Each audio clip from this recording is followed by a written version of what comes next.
Hello student, good morning, good afternoon, good evening. जब भी तुम मेरा ये वीडियोस देख रहे हो अपने हिसाब से सेट कर लेना, ठीक है। आज हम लोग इलेक्ट्रोलाइटिक सेल में 4th लेक्चर लेने वाले हैं। तो हेडिंग लिख लो, लेक्चर नंबर 4। इस लेक्चर में क्या पढ़ाने वाले हैं? तो फैराडे लॉ का एप्लीकेशन क्या बताने वाले हैं? Numerical approach of Faraday law. तो हम लोग यहाँ पे हेडिंग क्या लिखेंगे?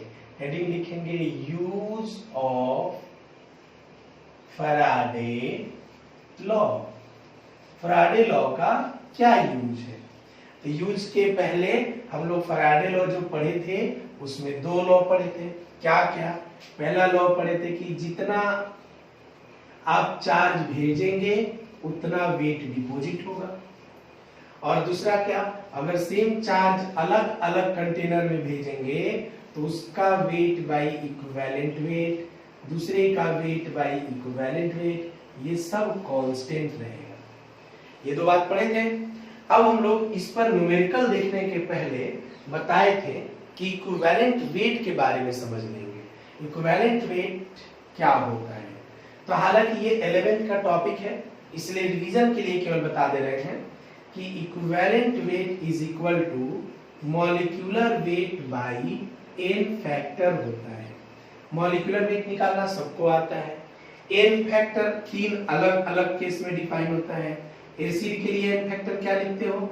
एन फैक्टर होता है number of H plus iron loss.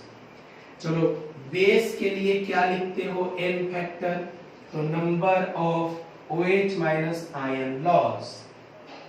और अगर एसिड बेस ना हो, रिडॉक्स हो, तब क्या लिखते हो? एन फैक्टर, तो ऑक्सीडेशन नंबर चेंज कितने का हुआ है, ठीक है। अब इस पर हम लोग एक एक क्वेश्चन कर लेते हैं ताकि हमें इक्विवेलेंट वेट कांसेप्ट समझ में आ जाएगा, फिर हम लोग उससे फैराडे लॉ पे वापस आ जाएंगे। चलो, यहाँ पे H2SO4 एक क्वेश्चन हम बता दे रहे हैं, बाकी तुम लोग कर लोगे। H2SO4 के लिए इक्विवेलेंट वेट बताना है। तो H2SO4 का मॉलिक्यूलर वेट कितना लिखोगे? 98। इसका एन फैक्टर कितना लिखोगे? 2। कितना आएगा? 49। क्लियर? बेस के लिए देख लो, NaOH molecular weight 40, n factor 1, कितना आएगा? 40। अब एक और रिडॉक्स रिएक्शन पे देख लो, SO2 किसमें चेंज होगा? SO3 में। यहाँ ऑक्सीडेशन नंबर +4, यहाँ ऑक्सीडेशन नंबर +6, कितने का चेंज हुआ? 2 का। अब इसका ऑक्सीडेशन नंबर चेंज कितना? 2 आया। अब हमें इसका इक्विवेलेंट वेट निकालना है। क्या लिखेंगे? तो लिखेंगे यहाँ पे SO2 64/2 32। समझ में आ गया? इक्विवेलेंट वेट निकालने तुमको इजीली आ जाएगा, कोई दिक्कत नहीं होगा। इक्विवेलेंट वेट के बाद एक कांसेप्ट आता है, प्लीज इसको लिख लो जल्दी से, इसको जल्दी से लिख लो। चलो, ये मिटा रहे केवल। इक्विवेलेंट वेट के बाद एक कांसेप्ट आता है जिसको हम लोग बोलते हैं नंबर ऑफ इक्विवेलेंस। क्या बोलेंगे उसको? Number of equivalence. कैसे सॉल्व होता है? तो वेट बाई इक्विवेलेंट वेट, इसका फॉर्मूला होता है। लिख लिए? अब चलो, यहाँ पे क्या लिखोगे? Number of equivalence is equal to weight. Equivalent weight का फॉर्मूला क्या लिखोगे? Molecular weight by n factor. N factor क्या आएगा? ऊपर आ जाएगा, एन फैक्टर। अब वेट बाई मॉलिक्यूलर वेट क्या होता है तुम ही बताओ? मोल। तो number of equivalence is equal to mole into n factor. ये नंबर ऑफ इक्विवेलेंस का बहुत अच्छा फॉर्मूला होता है, ठीक है। इसको जल्दी से लिख लो, इसको जल्दी से लिख लो।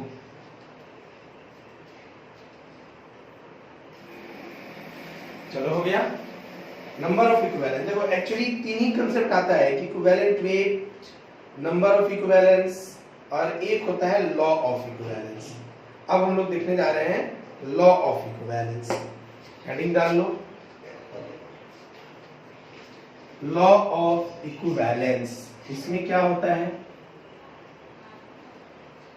लॉ ऑफ इक्विवेलेंस इसमें क्या होता है कि जैसे मान लो A प्लस बी मिल करके C प्लस डी दे रहे हैं, तो कहते हैं कि number of equivalence of A equal to number of equivalence of B equal to number of equivalence of C equal to number of equivalence of D। मतलब जितने component reaction में participate करते हैं सबका नंबर ऑफ इक्विवेलेंस आपस में same होता है। क्लियर हुआ? तो देखो इक्विवेलेंट वेट पे तीन कंसेप्ट, पहला इक्विवेलेंट वेट, दूसरा नंबर ऑफ इक्विवेलेंस और तीसरा लॉ ऑफ इक्विवेलेंस। ये तीनों लिख लो जल्दी से। अगर ये तीनों तुम सीख गए इसका मतलब इक्विवेलेंट से रिलेटेड अब तुमको प्रॉब्लम नहीं होगा। वैसे ये सब जानते होंगे, 11 का टॉपिक है, मिटा देते हैं इसको। इसका यूज करेंगे डायरेक्ट, तो अब फॉर्मूला यूज करेंगे तो तुमको ये दिक्कत नहीं आएगा सर ये कहां से लिख दिए, ये कहां से आ गया। चलो आ जाओ। अब यहाँ पे हम लोगों को क्वेश्चन देखना है। एक क्वेश्चन है, देखो क्वेश्चन है, क्वेश्चन उठा लेते हैं। एलएम के स्टडी मटेरियल का क्वेश्चन है, बड़ा अच्छा क्वेश्चन लिखो। हाउ मच इलेक्ट्रिक चार्जेस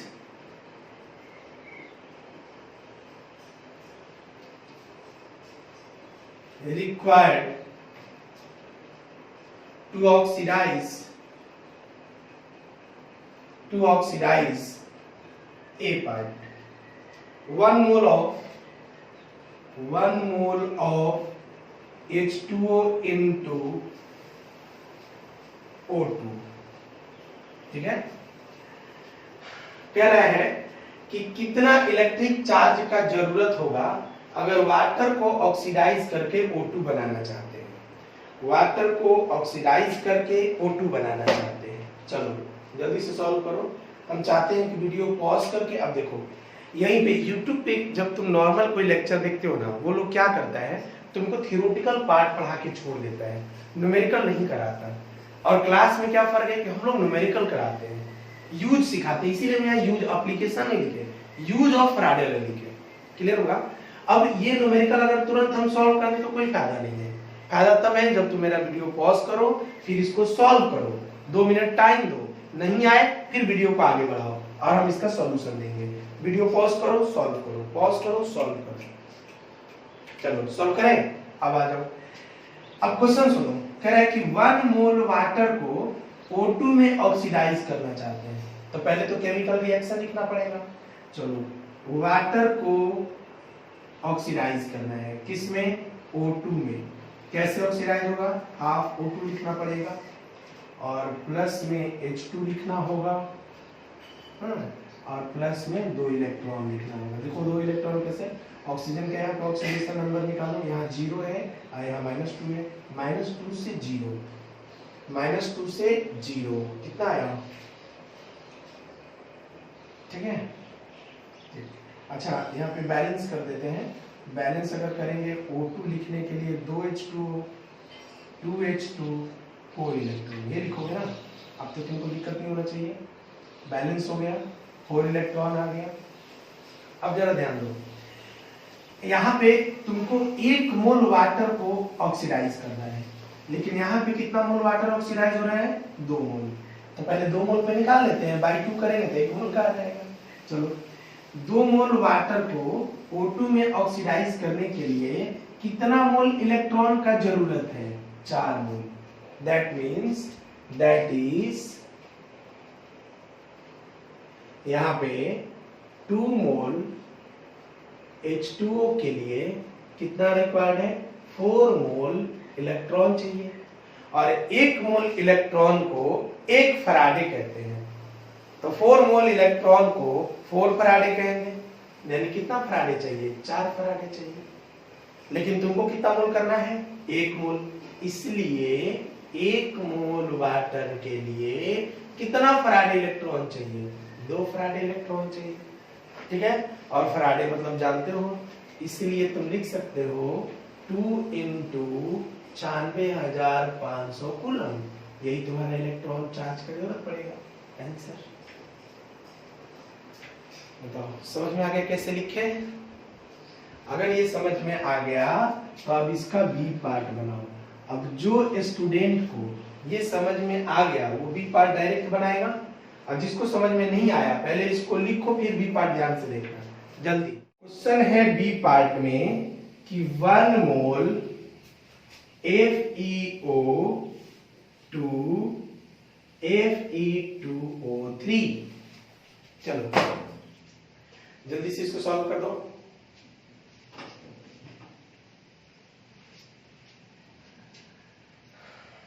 बताएं? अच्छा अब सुनो इसमें कैसे सॉल्व करेंगे। पहले तो हम लोग लिखेंगे FeO किस में ऑक्सीडाइज होना है, Fe2O3 में, Fe2O3 ठीक है। कैसे ऑक्सीडाइज होगा, वाटर लेंगे तब होगा। वाटर के साथ यहाँ पे क्या करना होगा, रिएक्शन को बैलेंस करने के लिए 1/2 प्लस H प्लस क्योंकि हाफ कर लेंगे प्लस 1 इलेक्ट्रॉन ठीक है। मतलब अब तुम देखो 1 मोल FeO को Fe2O3 बनाने के लिए 1 मोल इलेक्ट्रॉन का जरूरत है। क्लियर? तो बस हो गया 1 मोल FeO के लिए 1 मोल इलेक्ट्रॉन चाहिए, और 1 मोल इलेक्ट्रॉन मतलब 1 फराडे, 1 फराडे मतलब 96,500 चार्ज का जरूरत पड़ेगा। क्लियर हो गया? तो अब हम समझते हैं कि तुमको इस टाइप का क्वेश्चन बन जाएगा। थोड़ा सा टॉपिक चेंज करते हैं और अब हम लोग फराडे पे आते हैं। ये सिंपल क्वेश्चन था, कितने चार्ज का जरूरत पड़ेगा। चलो अभी क्वेश्चन देखो। क्वेश्चन है कि 2 Faraday charge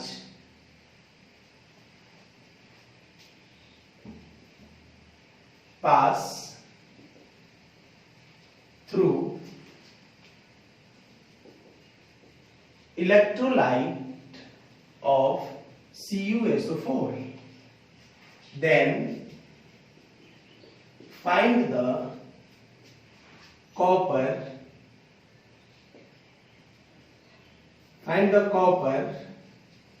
which accumulate at plate। Question समझ में आ गया? Find the copper wait of copper कह रहे 2 फराडे चार्ज अगर हम एक इलेक्ट्रोलाइट CuSO4 से पास करते हैं तो बताइए कॉपर का कितना वेट एक्युमुलेट होगा अपने प्लेट पर। चलो देखो solution. Please 3 minute time low, video pause करो और सॉल्व कर दो जल्दी से। जल्दी से सॉल्व कर दो, बताएं। चलो देखो 3 मिनट टाइम लिए हो गए, बनाना है अब ऐसे ही। पहले क्या करोगे, एक कंटेनर लोगे, इस कंटेनर में इलेक्ट्रिसिटी पास होगा ठीक है। यहाँ पे प्लस है ये माइनस है, इस पे कौन डिपोजिट होगा तो कॉपर +2 2 इलेक्ट्रॉन को लेके कॉपर बनाएगा ठीक है। अब जरा ध्यान दो, 2 फराडे चार्ज पास कर रहे हैं, एक कॉपर +2 को कॉपर बनाने के लिए कितना इलेक्ट्रॉन चाहिए 2 इलेक्ट्रॉन, मतलब 2 फराडे पास कर रहे हैं यानी 2 मोल इलेक्ट्रॉन दे रहे हैं। नहीं तो 2 मोल इलेक्ट्रॉन दे रहे थे, कितना बनेगा 1 मोल बनेगा, और 1 मोल कॉपर का weight 1 mole copper weight equal to atomic weight of copper, क्योंकि एटॉमिक वेट क्या होता है 1 मोल का वेट होता है, और वो कितना होगा 64 यानी 64 ग्राम। इसका मतलब 2 फराडे अगर इसके अंदर पास करिएगा तो कितना कॉपर डिपॉजिट होगा 64 ग्राम डिपॉजिट होगा। क्लियर हो रहा है मेरी बात? थोड़ा थोड़ा क्वेश्चन आ रहा है अभी देखो, जब तक इस पे 8-10 क्वेश्चन प्रैक्टिस करोगे ना बनने लगेगा, ध्यान से बस देखते चलो। अभी इसको मिटा दें, देखो क्वेश्चन सुनो, कह रहा है क्वेश्चन में 3 ampere current I pass through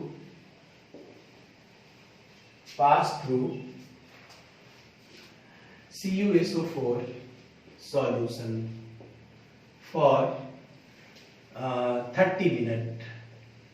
मतलब 3 एम्पियर का करंट है, I है, वो पास किया गया है किसके थ्रू? CuSO4 के थ्रू। और कितने मिनट तक पास किया गया है? 30 मिनट तक पास किया गया है। कहता है find wait of copper deposit eight plate. कह रहा है कि अगर 3 एम्पियर का करंट पास किया जाता है CuSO4 सॉल्यूशन से, वो भी कितने मिनट तक? 30 मिनट तक। तो कह रहा है बताइए कॉपर कितना डिपॉजिट होगा प्लेट पर। चलो फिर से 4 मिनट टाइम लो, बनाओ क्वेश्चन। अब केवल प्रैक्टिस, जितना क्वेश्चन प्रैक्टिस होगा उतना फायदा होगा,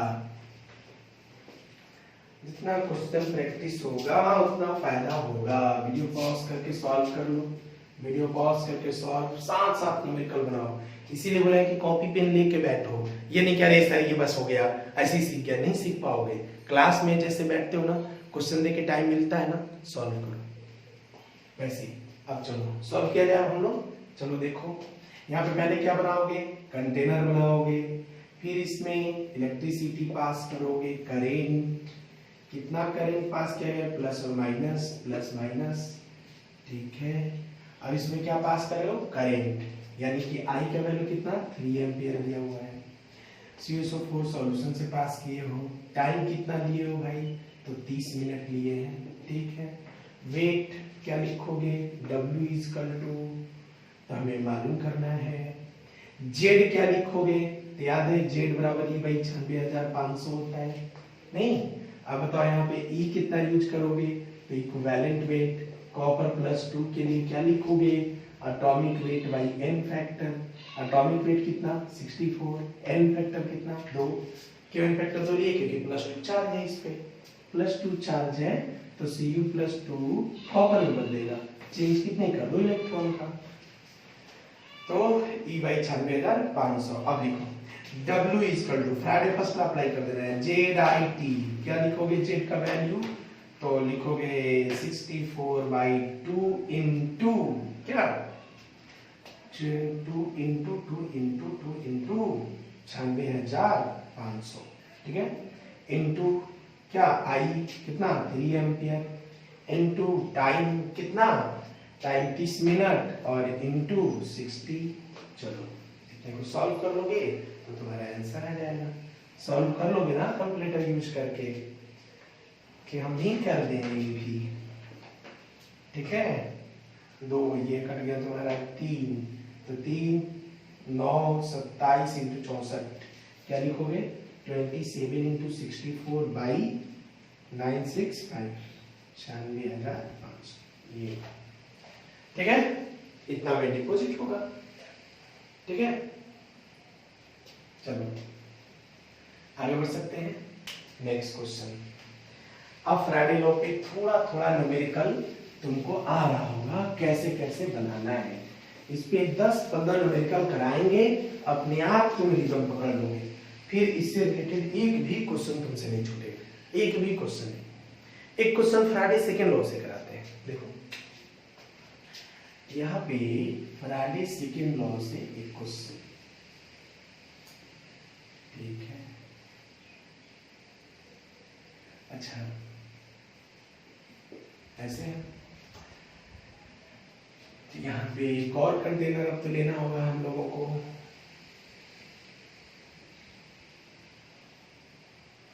ठीक है।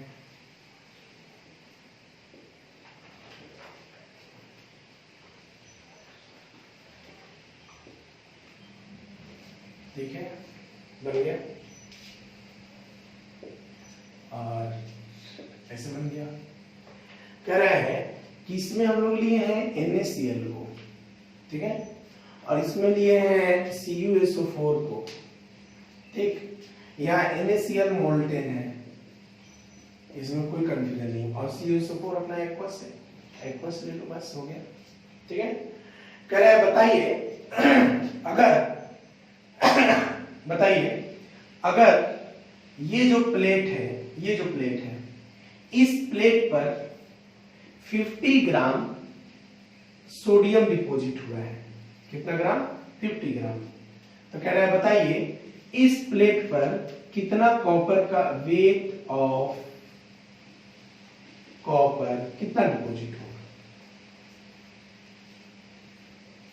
क्वेश्चन समझ में आ गया होगा कि पहले वाले प्लेट के निगेटिव पे 50 ग्राम सोडियम डिपॉजिट हुआ, तो दूसरे वाले कंटेनर के निगेटिव प्लेट पे कॉपर कितना डिपॉजिट होगा। जल्दी बना दो। 3 मिनट वीडियो पॉज करो, सॉल्व करो, वीडियो पॉज करो, सॉल्व करो फटाफट।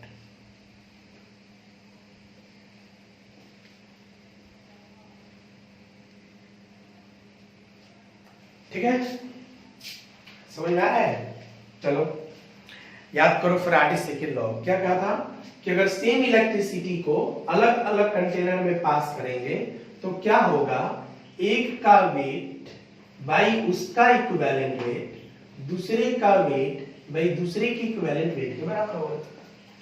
यही होगा ना।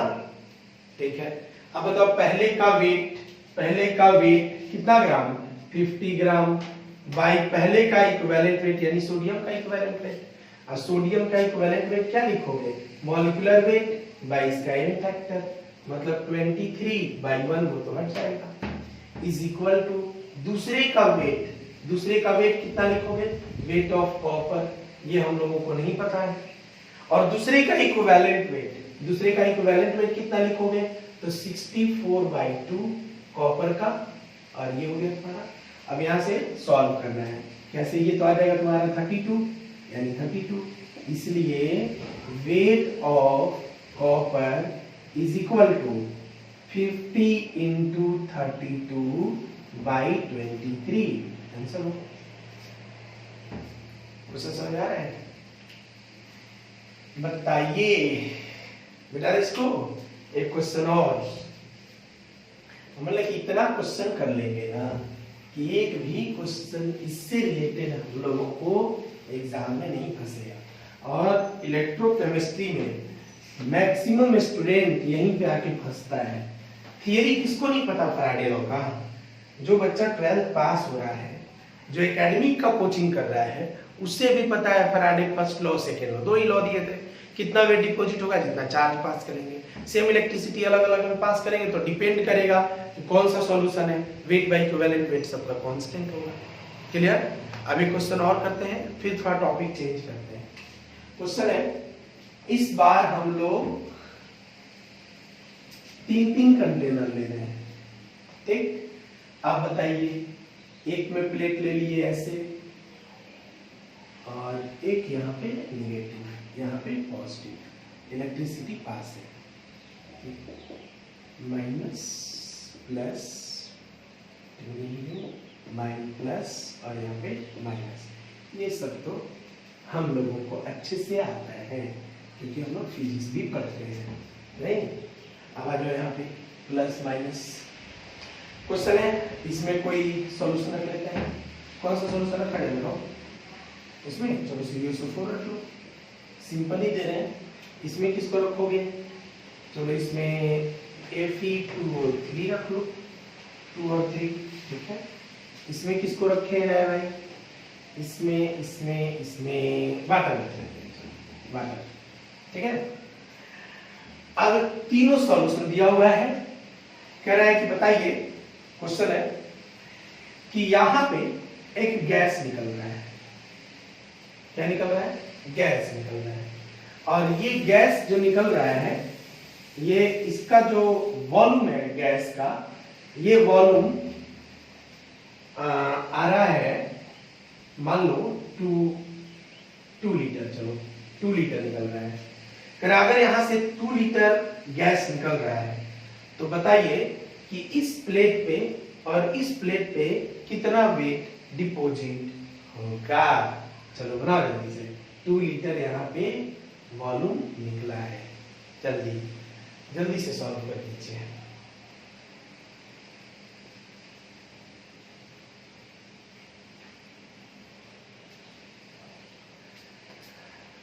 तो हम समझते हैं कि तुमको आ गया होगा।